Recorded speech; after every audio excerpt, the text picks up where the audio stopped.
pigs eat uranium. 6 feet under rules. The balls are with you in a minute, Mr. Granson. Okay. Hello, Hans. What do you want? Hey, I just figured out the results from the Belmont deal. Good. What do you got? Royal Starship in a first by 2 lanes, Secretariat in a second. Hold on a minute. Secretariat is dead. Yeah, but the odds are very good. You ain't just whistling Dixie. Well, I was just before you called. Oh, well, continue. The third race will be totally... Oh, my God. What are you doing here? What's the I'm matter? scared silly. Oh, I don't like that. That look on your face. What's wrong, man? You've crossed me once too often. Now you must pay the price. With or without sales tax? You took something of mine, and I want it back. Dude, I'll give you money. I'll give you women. What do you want? Just tell me. I'll get it for you. You took something that cannot be replaced. A letter from a very famous friend of mine, and I want it Don't back. shoot! Don't shoot!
Yep, that's Hans Granson, all right. Han who? Granson, one of the biggest crooks in Eastern Reading. What's his name? Hans Granson. Yeah, him. He was shot. You mean Hans Granson's name was he was shot? No, Hans Granson was shot in the chest. The murderer wanted us to think it was a strangulation, though. See the phone cords wrapped around him? But we were too smart. I'm about to start an autopsy. Okay.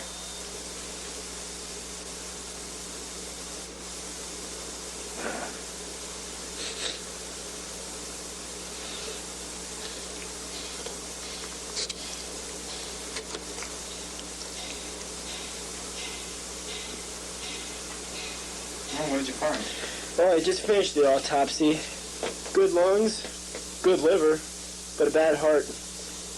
I found this slug inside him. I think it might be either the reason he died where there was a very small pacemaker kind of inside his chest. Someone slugged him to death? No, someone shot him. So someone shot Hans' grandson in the chest? No, they shot Hans himself. Well, how did he die? Probably electrocution. Hey, here's an idea. Let's just say a slug killed him. The slug killed him. Let's just say it's a stranger that entered the office and shot and killed him. The stranger that entered the office shot him and killed him. Hey, you might be onto something. So all I have to do is find the gun that killed Hans' grandson and we'll have the killer. You're right. Then we can throw the book at him. Well, who killed Hans' grandson? It isn't standard procedure, Woody, but in a case of this size, I think we can do it. Well, what are you going to do? Break into someone's apartment? Use police brutality? No. I'm going to read ahead in the script.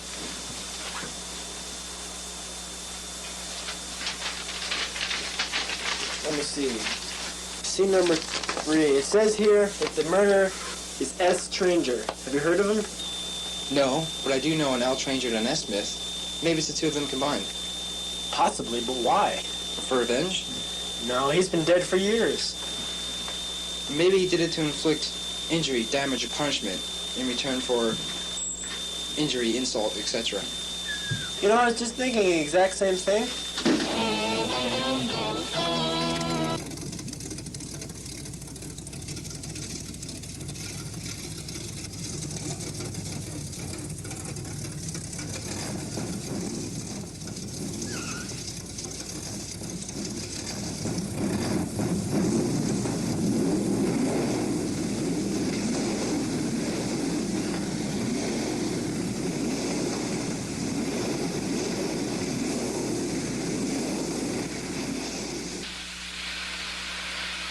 The apparent murder of Hans' grandson had us all stumped. The motive of the murder was not theft or an assassination attempt, though it is thought that it was done as an act of vengeance. No matter what happens with this case, my job was uncertain. I just wanted to get all those scum-sucking slimeball maggots of crime off the streets and onto the sidewalks.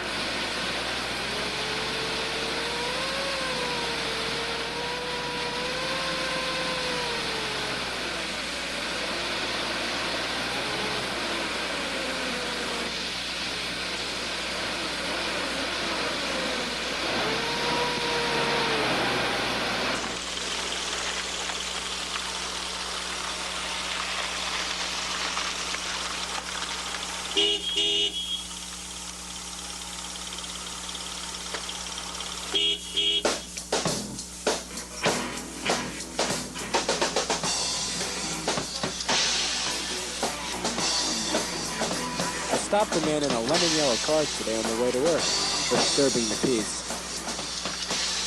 He received a $1,000 fine and 2 years of community service for his felony.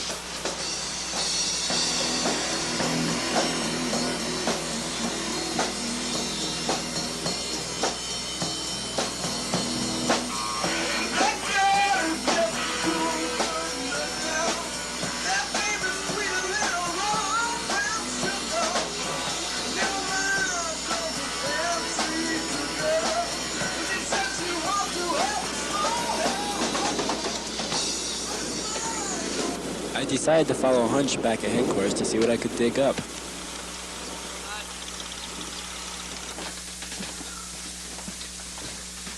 Well, this is it. This is where my hunch leads to. Thanks. Well, let's see what we can dig up.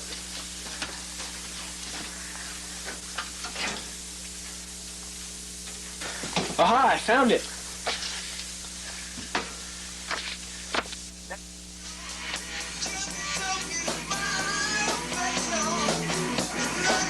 I could only get 2 things from the file. 1, that S. Stranger's birthstone was a diamond, so he was born in April. 2, that the capital of Vermont is Montpelier. I combined the 2 facts and decided to check out the Montpelier Diamond Refinery in Reading. Well, here we are at the world-famous Montpelier Diamond Refinery. This is where S. Stranger is. Something tells me that this is where S. Stranger is. You'll probably hold up the refinery within the next hour. And something tells me you'll hold up this refinery in the next hour.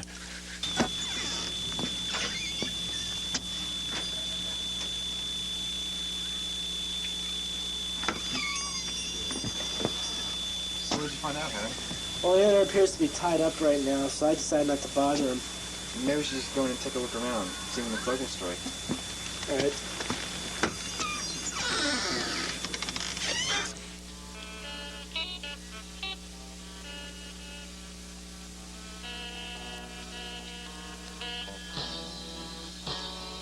Excuse me, sir, but my wife's birthday is coming up, and I was wondering what I should get her. Oh, I see, but I think I'm looking for something a little bit less expensive. He appears to be tied up right now. Let's just go look around. All right.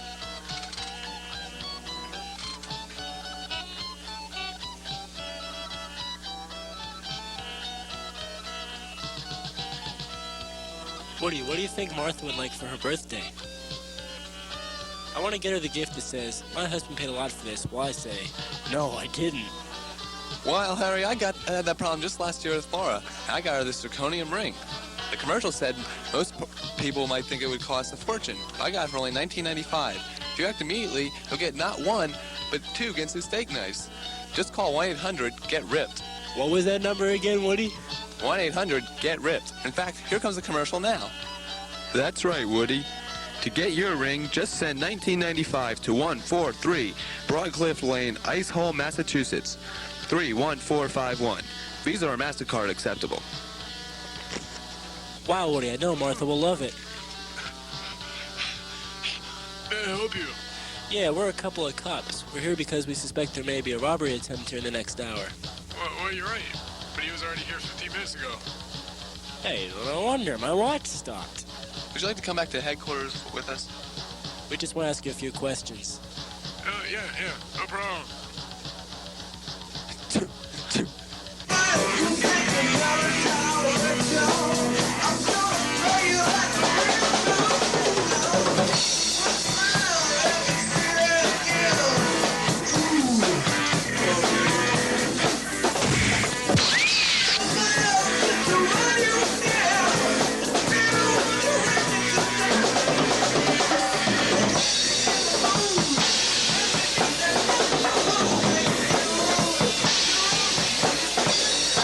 At what time were you robbed? 117.453475 p.m.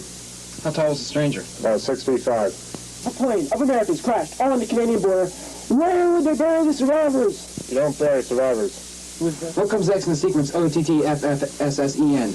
T, because all stand for the first letters of the numbers 1 through 10. What does usurp mean? To appropriate wrongfully. Who is better known as Domenico Teotokopoulos? El Greco, the painter. What was the color of the robber's hair? Hair? I don't remember. I think he's holding something back. Okay, Mr. Icy, that was very helpful. By the way, what did the robber take? He took my showcase jewelry, but he didn't take my best ice. Let's see your best dice. Okay.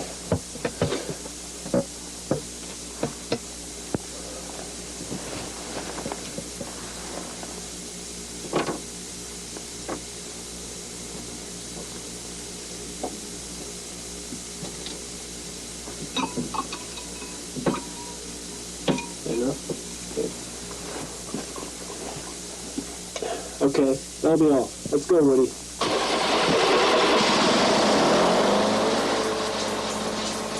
Before I left for the Montpelier Diamond Refinery, I thought I was onto something. Now I was totally lost. Luckily for me, I have a copy of the AAA Reading map.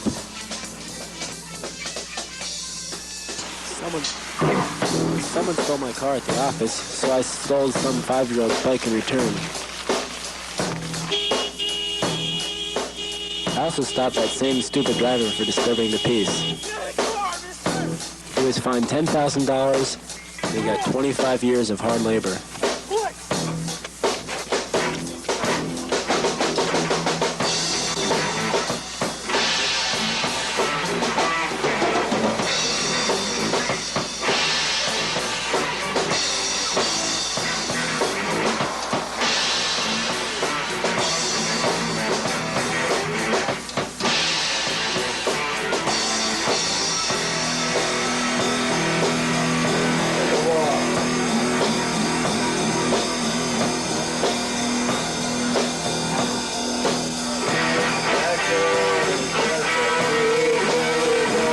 That driver must have really felt stupid.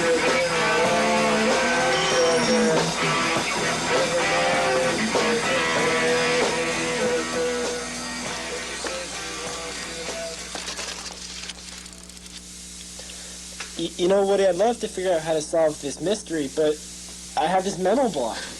Oh, Harry, why don't you try concentrating on that mental block? Focus all your energy into it. Really? Yeah, try it. All right. Well, thanks, Woody. I can see much more clearly now. No problem, Harry. Anytime.